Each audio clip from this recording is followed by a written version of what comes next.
அமைச்சர் KN நேரு மீதான அமலாக்கத்துறை வழக்கை சட்ட ரீதியாக சந்திப்போம் என்று திமுக அமைப்பு செயலாளர் RS பாரதி தெரிவித்துள்ளார்.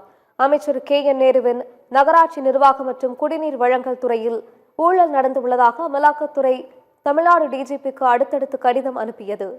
அமலாக்கத்துறை அனுப்பிய புகார் கடிதங்களின் அடிப்படையில் அமைச்சர் நேரு மீதான ஊழல் குற்றச்சாட்டுகள் குறித்த விசாரணையை லஞ்ச ஒழிப்பு போலீசார் தொடங்கியுள்ளனர்.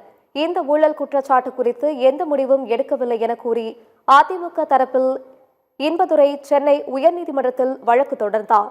இந்த வழக்கு இன்று விசாரணைக்கு வந்தது.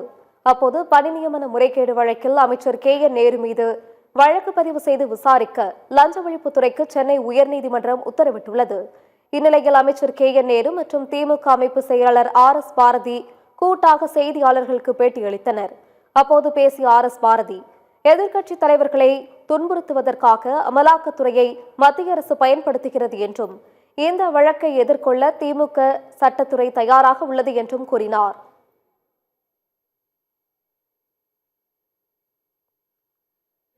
இந்த FIR ரெஜிஸ்ட்ரேஷன் போட்டிருக்கிறார்கள்.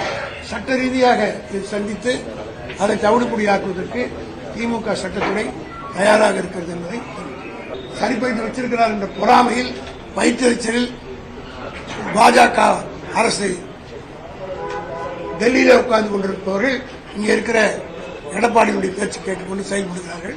நிச்சயமாக தேர்தலில் மிகப்பெரிய அடி அவர்கள் போகிறது. தொடர்ந்து பேசிய அமைச்சர் KN நேரு தான் எந்த ஊழலும் செய்யவில்லை என்று கூறினார். அமலாக்கத்துறையின் வழக்கை எதிர்கொள்ள தயாராக இருப்பதாகவும் அவர் தெரிவித்தார். அதனால அவர் நேருவை பொறுத்த மட்டும் இதுபோல அச்சத்துக்கோ இது மாதிரி துன்புறத்துக்கோ பயப்படக்கூடியவர்கள் தட்டு அடிக்க தான் பந்து உண்டும். அந்த மாதிரி நேரு நீங்க அழிக்க நினைக்க அவரை துன்புறுத்த இன்னும் தீவிரமாக தான் பணியாற்றுவதை தவிர அவருடைய பணியில் எந்த விதமான சோர்வு இருக்காது. திராவிட முன்னேற்ற கழகம் இதை அமலாக்கத்துறை கடித அடிப்படையில் DVSI வழக்கு பதிவு பண்ணாங்கன்னா அமலாக்கத்துறை மீண்டும் விசாரணைக்கு உள்ள வருவாங்க. உங்களுக்கு அதெல்லாம் சட்ட ரீதியாக